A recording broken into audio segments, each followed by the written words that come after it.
महाराष्ट्रातल्या सर्व जिल्हा परिषद आणि पंचायत समितीचे निवडणुका तब्बल 2-2.5 वर्षाच्या उशिराने सुरू झालेले आहेत आणि त्याच जिल्हा परिषद निवडणूक, पंचायत समिती निवडणुकीच्या अनुषंगाने आज आपण मनसेचे शेतकरी सेनेचे प्रदेशाध्यक्ष आणि मनसेचे महाराष्ट्राचे सरचिटणीस संतोषभाऊ नागरगोजे यांच्यासोबत आपण या विषयावर माहिती घेणार आहोत. तर संतोषभाऊ, आपलं या चॅनलमध्ये आपलं स्वागत आहे. धन्यवाद. मला सांगा की आपण गेल्या वेळेस देखील पंचायत समिती जिल्हा परिषदची निवडणूक लढलेली होती आणि त्यात आपला निसटचा पराभव झालेला होता. आपण परत एकदा या जिल्हा परिषदच्या निवडणुकीच्या सामोरे जात आहोत, त्याबद्दल आपण काय सांगाल? पानगाव जिल्हा परिषदेमध्ये मागच्या वेळी मी निवडणूक महाराष्ट्र नवनिर्माण सेनेच्या वतीनं या ठिकाणी आम्ही ताकदीने निवडणूक लढलो होतो आणि थोडक्यामध्ये पराभव झाला होता. मला जे मतदान पडलं या निवडणुकीमध्ये ते मी केलेल्या कामाला, मी आजवर जे समजा कुठंही निवडून आलेलो नसताना सुद्धा महाराष्ट्र नवनिर्माण सेनेच्या माध्यमातून जे जनतेची कामं केली, माझ्याकडे आलेल्या प्रत्येक माणसाचं मी काम करतोय, सामाजिक काम करतोय आणि त्याचा मोबदला म्हणून लोकांनी मला मतदान केलं होतं. आणि हे जे लोक आहेत जे आता आपण 25 वर्षाचा जर काळ बघितला, त्या 25 वर्षाच्या काळामध्ये जे जिल्हा परिषद सदस्य आणि पंचायत समिती सदस्य इथून निवडून गेलेत, त्यांनी काम करणं तर लांबच राहिलं, परंतु वापस फिरून जनतेचं कुठलंही काम केलेलं नाही किंवा कधीही कुठलाही प्रश्न सोडविला नाही.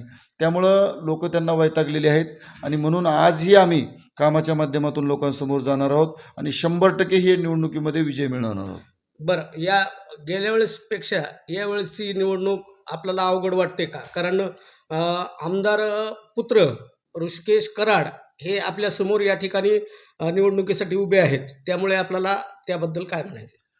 नाही, आमदार पुत्र जरी समजा निवडणुकीला उभा टाकले, मला एक सांगा की या भागातलं ऋषिकेश कराडांचं कार्य काय? त्यांनी कसल्याही प्रकारचं कार्य या भागात केलेलं नाही किंवा त्यांचा मतदारसंघही हा नाही. त्याच्यामुळं मुळामध्ये त्यांचा इथं उभा टाकण्याचा संबंधच येत नाही. परंतु जरी उभा टाकले, या भागात यावर्षी लोकांनी ठरवलं आहे की ज्या माणसानं, जो स्थानिकचा माणूस आहे आणि जो स्थानिकांना न्याय देतो, लोकांची कामं करतो, त्याच माणसाला निवडून द्यायचे असा लोकांनी निर्धार केला आहे.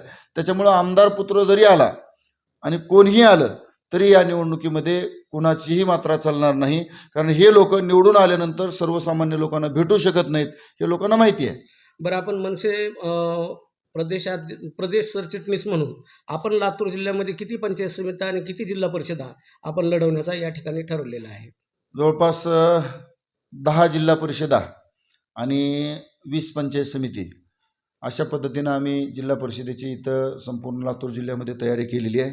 आमचे उमेदवार त्या ठिकाणी रेणापूर तालुक्यात 2, औसा तालुक्यात, निलंगा तालुक्यात, अहमदपूर, उदगीर अशा अनेक ठिकाणी आमचे उमेदवार निवडणुका लढणार आहेत. बरं, आता समोरचं जर बघितलं तर आमदार आणि दुसरीकडं अमित देशमुख हे दोन्ही आमदार आपल्या समोर 2 उमेदवार या ठिकाणी उभे करणार आहोत.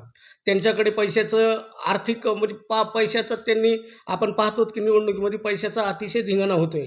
मग त्यात आपण पैशाच्या तर मागं पडणार नाहीत ना, की आपण लोकांपुढे नेमकं म्हणजे काय घेऊन जाणार आहात? नाही, लोकांनाही माहीत आहे की माझ्याकडे पैसा नाही, पण माझ्याकडे काम आहे. 5 वर्ष रात्रंदिवस मी काम केलेलं आहे. मी सामुदायिक विवाह सोहळे घेतले, मी पाण्याचे टँकर वाटप केले, मी लोकांना बोर घेऊन दिले, कोरोना काळामध्ये कोरोना सेंटर चालवलं, राशन वाटप केलं, असे अनेक काम. आता पनगेश्वरचा विषय, त्या पनगेश्वरच्या विषयामध्ये मी एकटा लढलो आणि प्रत्येक विषयात विम्याच्या प्रश्नासंदर्भानं जो समाजामध्ये प्रश्न निर्माण होतोय त्या सर्व संदर्भानं मी लढतोय. त्याच्यामुळं त्यांनी पैशाचा तुम्ही धिंगाणा म्हणलात, पैशाची ढगफुटी होणार आहे. त्यांना दुसरं भांडवलच नाही ना कामाचं, कुठलंही काहीच काम केलेलं नाही. त्याच्यामुळं फक्त पैशाच्या जीवावरती निवडणुका ते लढवणार आहेत. परंतु लोक आता सुज्ञ झालेत, लोकांनी यांचा अनुभव घेतला आहे. यांचे आता पैसे घेतले तर हे 5 वर्ष परत फिरून येत नाहीत, हे लोकांना माहिती झालं आहे. त्याच्यामुळं लोक यांचे पैसे घेणार नाहीत आणि घेतले तरी त्यांना लोक मतदान देणार नाहीत असा आम्हाला विश्वास आहे. समितीमध्ये उत्तर देईल. काँग्रेसच्या नाना पटोले यांनी याच्या म्हणजे बॅलेट पेपरवर मतदान घ्या असं त्यांनी मुख्यमंत्र्याला, राज्यपालाला, निवडणूक आयुक्ताला त्यांनी पत्र दिलेलं आहे. तशी मनसेची काही म्हणजे मागणी आहे का? 100% राजसाहेबांनी अनेक वेळा ही मागणी केली आणि आमची तीच मागणी आहे की जर समजा EVM वर संशय व्यक्त होतोय, समजा तर का तुमचा अट्टास आहे म्हणजे EVM मशीनवर घेण्याचा? आणि जर समजा तुम्ही अनेक गावांमध्ये किंवा अनेक ठिकाणी अनेक पक्षाचे लोक संपूर्ण देशभरामध्ये त्या EVMवर आरोप करतायत, तर तुम्ही कुठंतरी EVMच्या माध्यमातूनच निवडून येत असल्यामुळं त्या EVMचा अट्टास करताय असं आम्हाला वाटतंय.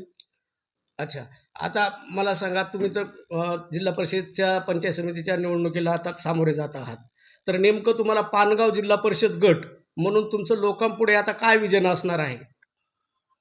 मी गेल्या 25 वर्षामध्ये जे कामं झालेली नाहीत, खरं तर मी तुम्हाला या माध्यमातून सांगू इच्छितो की लातूर जिल्ह्यामध्ये एक आदर्श जिल्हा परिषद सदस्य काय असतो हे मी दाखवून देण्याचा प्रयत्न करणार आहे. मी आपल्या भागातल्या शेतकऱ्यांचं उत्पन्न कसं वाढवायचं याच्यासाठी मी पुढल्या काळात प्रयत्न करणार आहे. शेतरस्ते जे गावागावातले आहेत, त्या शेतरस्त्याच्या संदर्भानं शेतकरी परेशान आहेत. त्या शेतकऱ्यांचे प्रश्न, त्या शेतरस्त्याच्या संदर्भाचे प्रश्न मी पुढल्या काळात प्राधान्यानं सोडवणार आहे. दुसरा महत्त्वाचा विषय असा आहे की सुशिक्षित बेरोजगारांचे थवेच्या थवे गावागावात फिरत आहेत. त्यांच्या संदर्भानं मुंबई, पुणे, नाशिक, संभाजीनगर इथल्या ज्या नॅशनल इंटरनॅशनल कंपन्या आहेत त्यांना इथं बोलवून रोजगार मेळावे आयोजित करून आपल्या भागातल्या तरुणांना रोजगार देण्यासाठी मी प्रयत्न करणार आहे. आणि त्यासोबत जे गोरगरीब लोक आहेत ते लोक नेत्यांपर्यंत पोहोचू शकत नाहीत, दररोजच्या त्यांच्या कामामध्ये ते व्यस्त असतात. त्यांच्यापर्यंत जाऊन जनता दरबार घेऊन, उगाच जनता दरबार घेतला असा नाही, खरोखर जनता दरबार घेऊन गोरगरिबाचे प्रश्न, जे छोटे छोटे प्रश्नांनी लोक परेशान असतात, ते प्रत्येक प्रश्न माझ्या माध्यमातून मी सोडवण्याचा प्रयत्न करणार आहे. ऑलरेडी मी ते सोडवतोय, परंतु पदाच्या माध्यमातून, पदाला न्याय देण्याच्या भूमिकेतून मी हे प्रश्न सोडवणार आहे. तुम्ही आत्ताच म्हणालात की लातूर जिल्ह्यामध्ये मनसेच्या वतीनं 10 जिल्हा परिषद आणि 20 पंचायत समित्या या ठिकाणी आपण निवडणूक लढविणार आहात. त्यापैकी आपण म्हणजे किती पंचायत समिती आणि जिल्हा परिषदमध्ये की आपण निवडून येण्याची आपल्याला खात्री वाटते? आता विषय असा आहे की आमच्या प्रत्येक पदाधिकाऱ्यानं, खरं सांगतो तुम्हाला, आमच्या पदाधिकाऱ्यांना कसल्याही प्रकारची राजकीय पार्श्वभूमी नाही, मलाही नाही. आम्ही रात्रंदिवस काम करतो. आम्हाला फक्त काम माहीत आहे. आम्हाला या निवडणुकीतला 15 दिवसाचा खेळ माहीत नाही.